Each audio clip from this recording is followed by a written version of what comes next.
Well, good morning, everybody, and welcome to October's edition of LinkedIn Audio Events.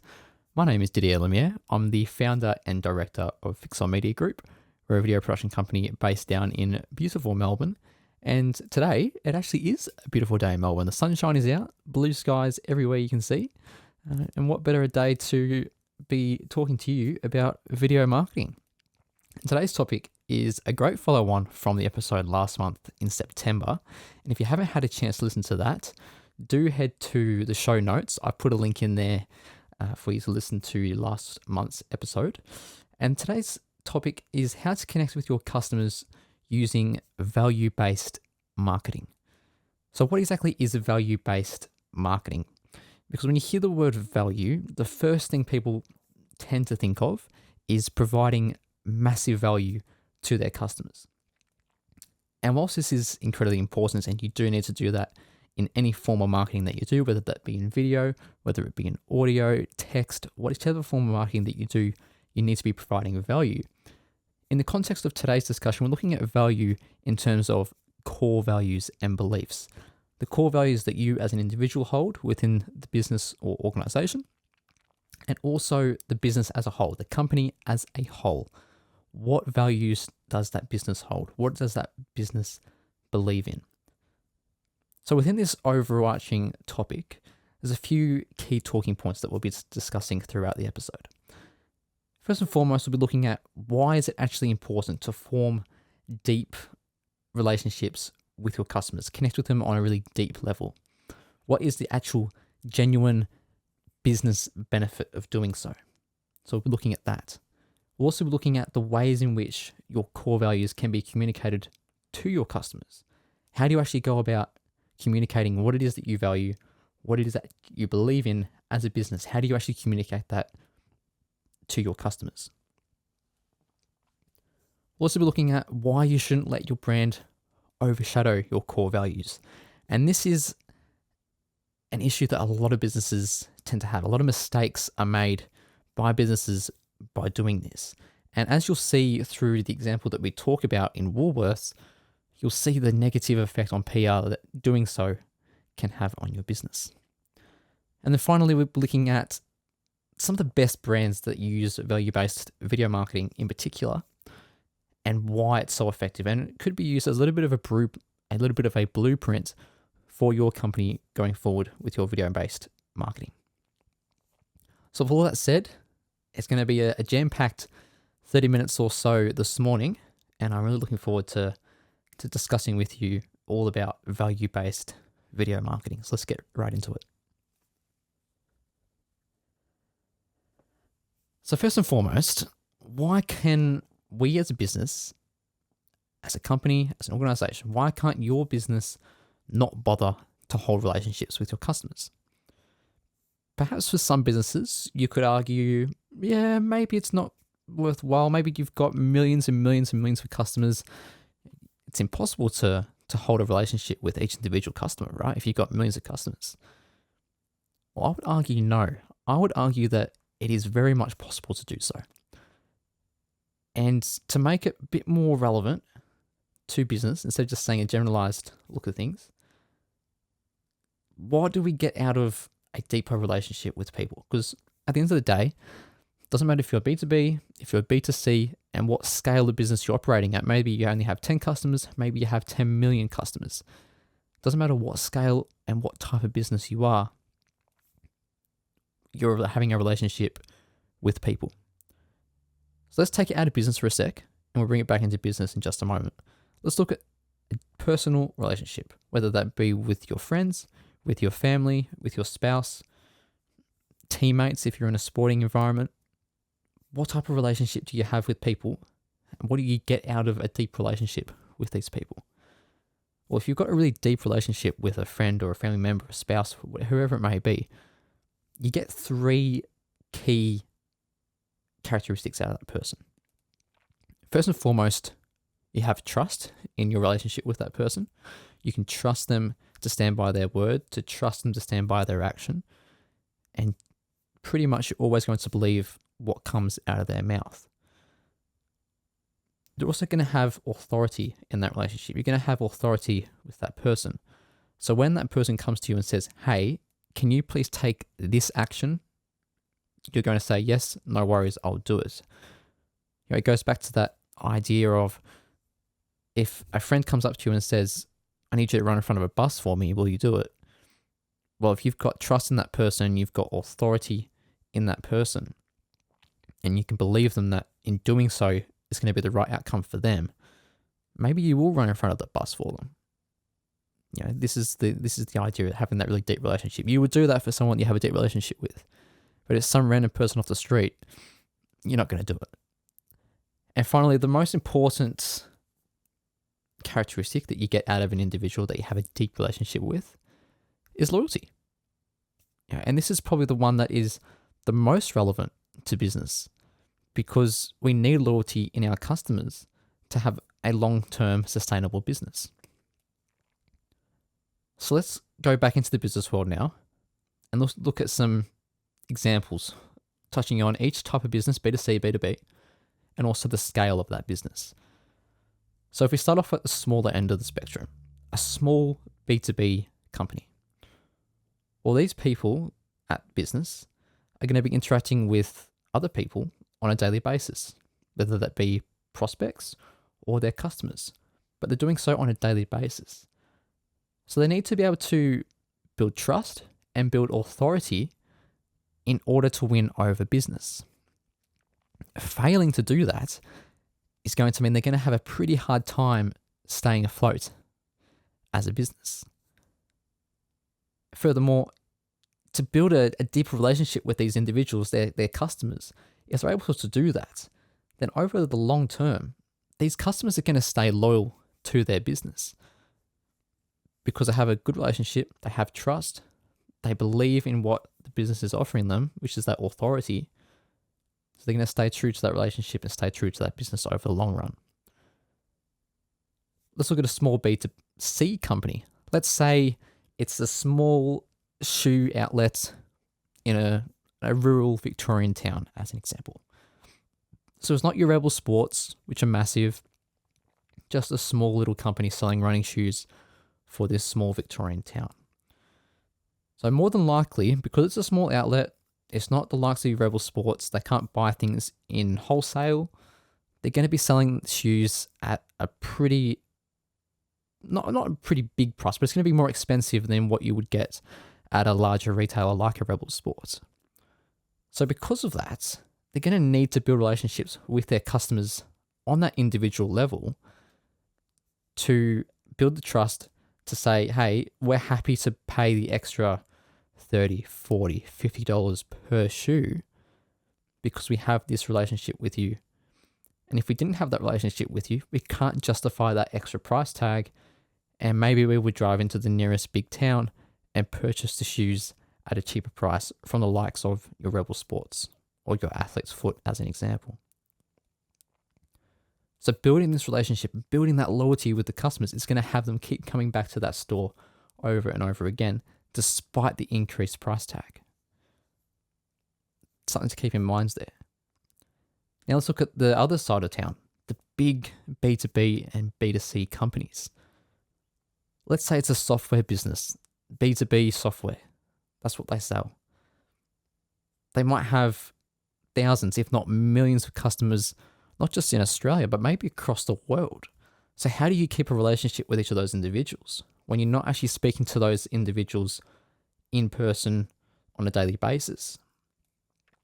Maybe not even at all, potentially. Well, you're going to need to still build trust and build authority to warrant a purchase of your software over your competitor's software, as an example. Likewise, for a big B2C company, you think of maybe, we talked about runners before, let's talk about Nike.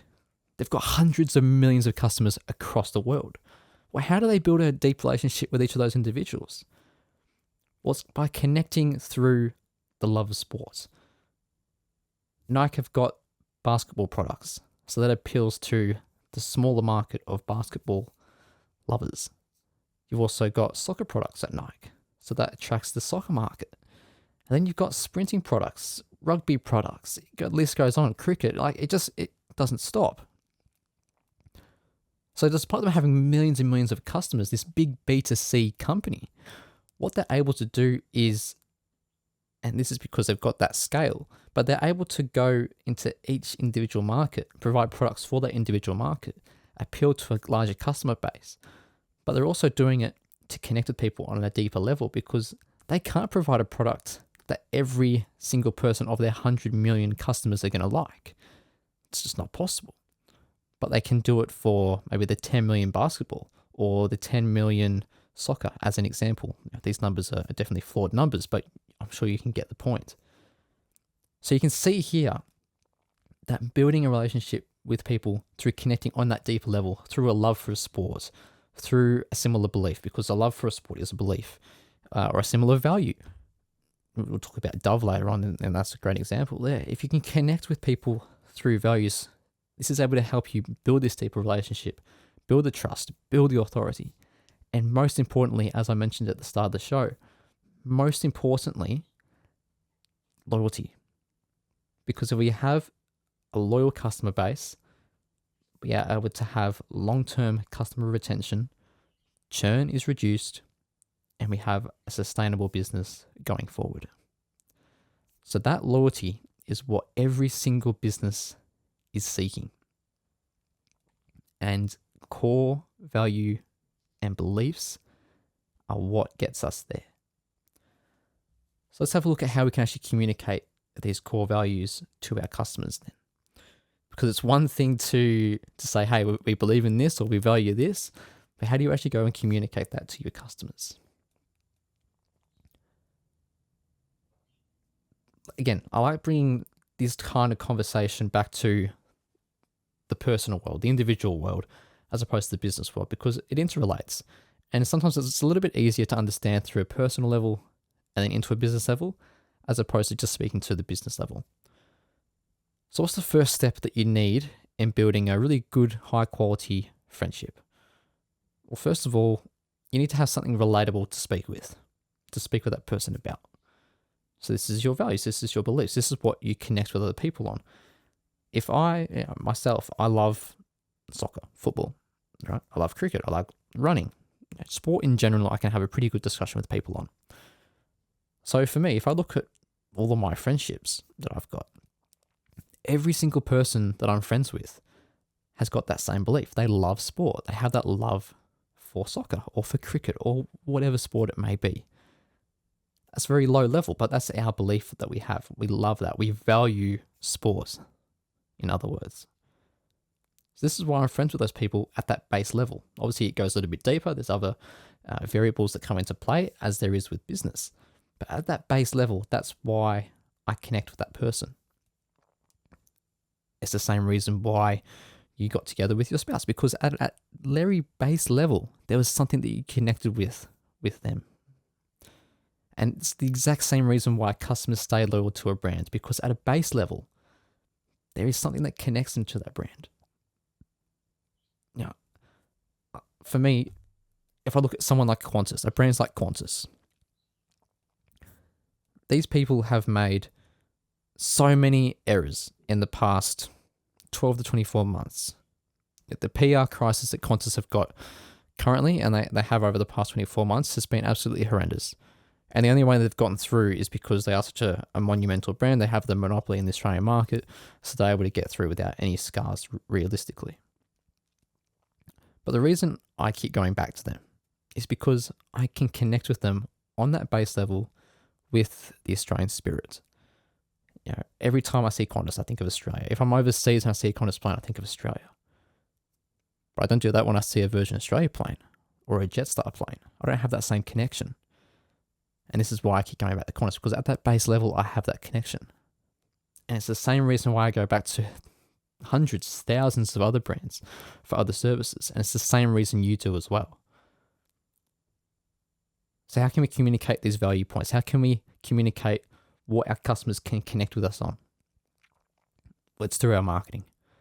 It's through your imagery, what photos you're putting out there, what photos are being taken, in what composition, in what locations, in what action is being taken within that photo. It's through vision, through footage, through your videos, the same idea, locations, the action that's been taken within there.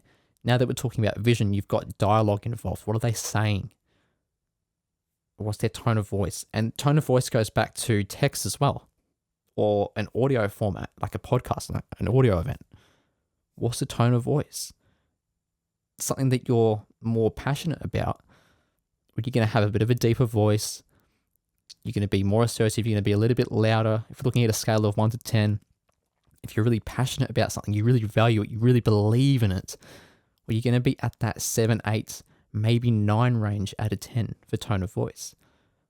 But if there's something that you don't believe in as much, well, maybe you're going to start talking a little bit like this because you don't really want to talk about it that much, and you don't believe in it, but you're still having a conversation about it. So you have to talk, but you don't really want to talk about it. So you talk like this. You see what I'm talking about? Do you understand what I'm saying? If you have that tone of belief, that belief in what you're talking about, you value it, your tone of voice is going to go up, and you can see that in copy as well, in text. We all read text with a voice in the back of our head. So the tone of voice that we have in the back of our head when reading it, that's the tone of voice that we represent the business with. So keep that in mind when you're writing your copy. And it's the same with emails. How do you write your emails to your customers? Tone of voice, again, thinking about that. And ultimately, the actions that your business takes. As we all know, actions speak louder than words. It's an old saying. It's probably not a very overused saying. But actions do speak louder than words. So you can write as much as you want in your copy about what your business believes in, what your business values. You can talk about it over a podcast. You can put it in a brand film. You can do all of this. But if your business is not taking action on that on a day-to-day basis, it doesn't matter. And this is where businesses tend to make errors. When they say that they believe in something, they say they value something, but on a daily basis, are they actually taking action on this? No, they're not. And customers can see right through it. And this is why you shouldn't let your brand overshadow your core values. Businesses tend to do this in 2 different ways. The first is that they may be taking an action, so the action being valuing a certain value or believing in a certain belief. They take action for the sake of jumping on board a trend or a political movement. So you think of a very relatable situation for all the Australians listening. Woolworths, Australia Day. We all know the uproar that Woolworths faced back in January when they removed all Australian flags, all merchandise for Australia Day from all their stores across the country. You couldn't buy them anywhere. In the years prior, they had massive blow-up thongs, they had massive flags, all in Australian colours, they had eskies in the Australian flag on it, the list can go on. They were nowhere to be seen this year. And the only reason they did it was because they wanted to jump on board the trend, jump on board the political movement that is supporting the fact that Australia Day shouldn't be happening. Now, I'm not sitting here and saying I lean one way or the other. Let me make that very clear. But what I'm saying here is that Woolworths have jumped on board one side of the argument, but they hadn't done that previously. They had only just jumped onto it. And as soon as it finished, they were back into normal business activities, which included having Australian items in their supermarkets. So you can see why there would be uproar in that, because they weren't sticking true to what they said they believed in, what they valued. So understandably, Australians across the country were upset about this. There was uproar. And the amount of negative PR that hit Woolworths after this, alongside all the additional poor PR that they've been having in terms of rising prices with supposedly cost of living impacts, their CEO had to resign. Brad Munduki, he had to resign. That was the effect of all of this. Now, of course, there was other variables on top of that which forced him to resign and to step down, but it really started to hit hard with this Australia Day stuff. So you can see that's the impact. That is the impact right there of jumping on board a trend or a political movement for the sake of doing so without actually believing in it as a business. The other side of things is that they may be of the opinion that if they highlight their brand alongside a belief, more people might want to buy from them. And in reality, this is the whole idea of making sure that you promote only what you're true to, because customers can see straight through it.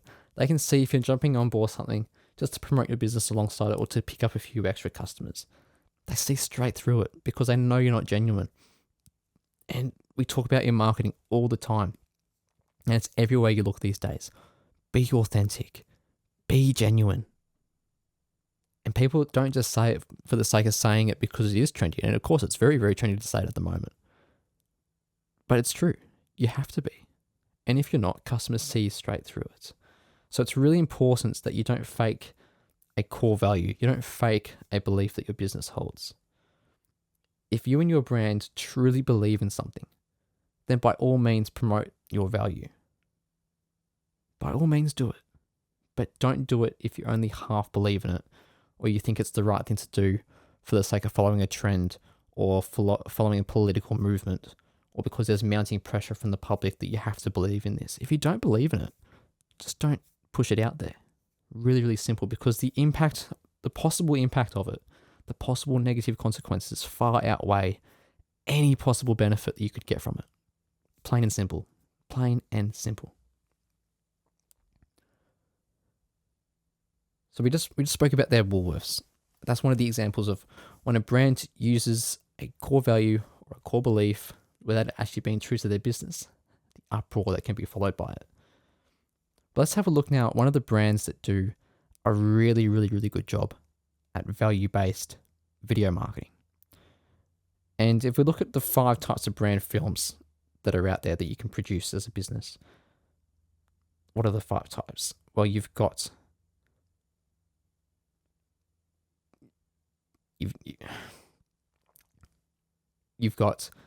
raising awareness films. That's one. You've got 2 lots of social proof films, which are testimonials from your customer's perspective, social proof from your customer's perspective. And then you've got social proof from your business's perspective. So that's kind of like your case study type films.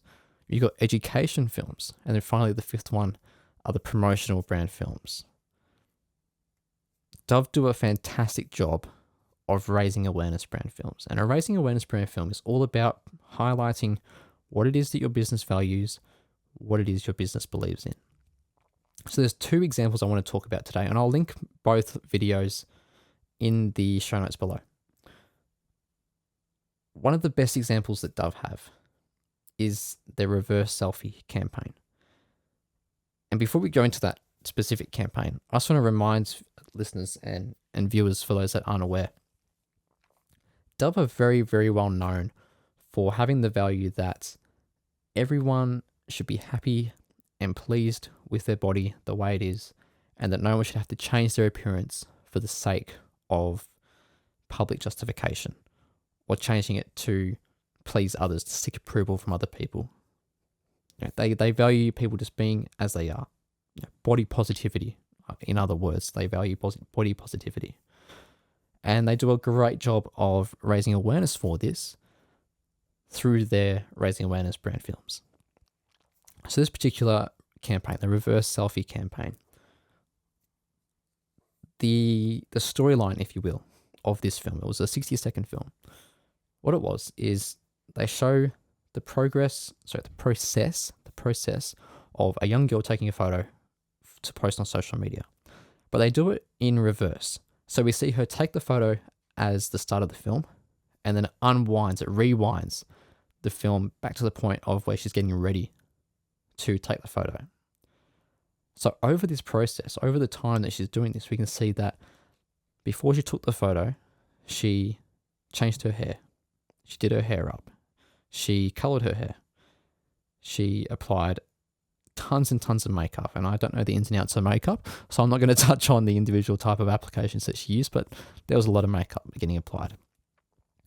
She had to do stuff to her eyebrows. She did things to her eyes.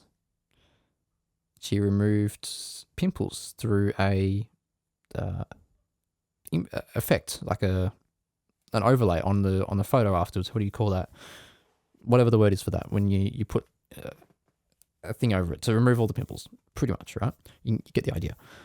She went through and did all this process just to post one photo on social media. And at the end of the film, we see that she's sitting on the side of her bed and she's very upset, looks incredibly lonely. And then it cuts to the call to action, and basically, in short, Dove is saying, well, no one deserves to be in this position. Empower people to believe in their body as it is, pretty much, was the message there.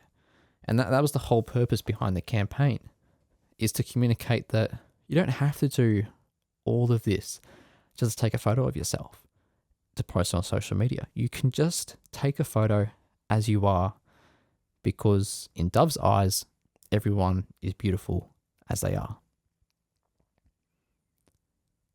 And that's really, really important. And you can see there how Dove have communicated this value, this belief of body positivity through this film. But Dove haven't put their products in all the shots that are on screen. They haven't made the girl use Dove products to do her hair and all of this side of things. They've simply just let the story unfold, let it be told through the film, and at the end of the film, they've just put their logo up on the screen to associate all the feelings and the message, the ultimate message of body positivity, and attribute that to Dove. Sherwin, good morning. Nice to have you here. Thank you for the little love heart as well. Appreciate your support. Just speaking about Dove at the moment and their ability to communicate their core values as a brand through their Raising Awareness brand films. And I'll link both videos, the reverse selfie campaign, which I just spoke about, and the next one, the Real Beauty campaign. I'll link both of those into the comments in just a moment for you as well. So this second brand film, the Real Beauty campaign, complete contrast to the reverse selfie campaign, where the reverse selfie campaign was just a 60-second brand film. The Real Beauty campaign was, I believe, an 8-minute film alongside a whole other vast array of marketing activity online. And the basis of this campaign was to communicate this core value of body positivity. And how do they do this in this instance? Well, they hide out a warehouse, and within the warehouse they invited dozens of women of all different backgrounds and shapes and sizes, whatever you want to call it, to this warehouse. And all the women interacted with each other, just had a little chat, mingle around. And from there, they then sat each woman down next to a sketch artist. And the sketch artist asked the lady to describe herself to the artist. What does she look like? So the artist starts drawing a portrait of what this lady looked like based on the description that was given to him. And then the second day, all the women come back. And on the second day, a different lady has to speak to the sketch artist and describe the other woman. And the results were, I guess you can call this an experiment. The results of the experiment were that on the second day, the stranger was more accurately describing the woman in question than the woman herself. So it goes to show again that you need to put more value in your belief, but you need to put more belief in your body. You need to have more body positivity, because others were able to more accurately describe you than what yourself were able to do. Does that make a little bit of sense? And again, we can see here, the purpose of this film is to communicate body positivity. Well, Dove have done it again, and they haven't pushed their products at all through the film. They just let, they've just let the story unfold.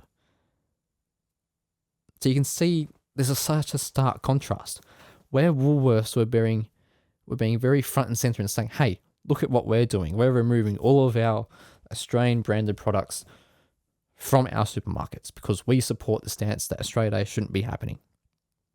Versus Dove, who are saying, hey, we communicate that we value body positivity, but we're just going to let the storytelling do its job, to tell a story, to communicate what we value through the film. Because we know that in doing so, people are going to attribute the feelings they get from these films with body positivity. And they know that if they use our products, they're going to keep having this feeling going forward. They're going to keep having body positivity. Such a big, big contrast in that. And you can see why it's so important now that you don't want to have your brand overshadow your message, because as soon as you do, customers see straight through it, and the negative PR, it would end small businesses, keeps the big businesses kicking over still because they've got the money to overcome any sort of issues, but it's negative PR nonetheless, and it's negative PR that you don't want as a business. So that's all for this morning. I hope you can understand a little bit more now the importance of being able to communicate your core values as a business, to be able to communicate your core beliefs as a business, and more importantly, do it in a way whereby your business isn't front and center asking for attention. Because that's ultimately the most important part here, is if you can do it in a way where people watch your films, people listen to your podcast, people read the copy on your website, and they can look at that and they can say, hey, they value what I value, they believe what I believe in, and they can tell straight away that you're being genuine about it and you're not just doing it for the sake of saying that you believe in it. Well, that connection that they form with your business there and then is so, so powerful. And as I mentioned earlier, it's the same reason why you have a connection with the friends that you do, with your spouse, with your family, because on a base level, you have that level of connection. And it's that base level of connection that leads to that trust, the authority, the loyalty going forward. So thank you for your time. Thanks for listening this morning. It's been great to chat through this. Next month, we're going to be doing another webinar, and it's going to be held on Tuesday, the 12th of November at 10 a.m. And it's going to be all about learning from the most effective brand story film campaigns. So you would have seen on my LinkedIn previously that I do some brand film reviews from time to time, and I break down what is so good about this film and what makes it, so exemplary. Well, we're going to be doing that live. We're going to be looking at 3 to 5 of the best brand film campaigns over the years, the likes of Nike, Dove, Allbirds as another one. We're going to be looking at those and discussing what is so good about these and what you can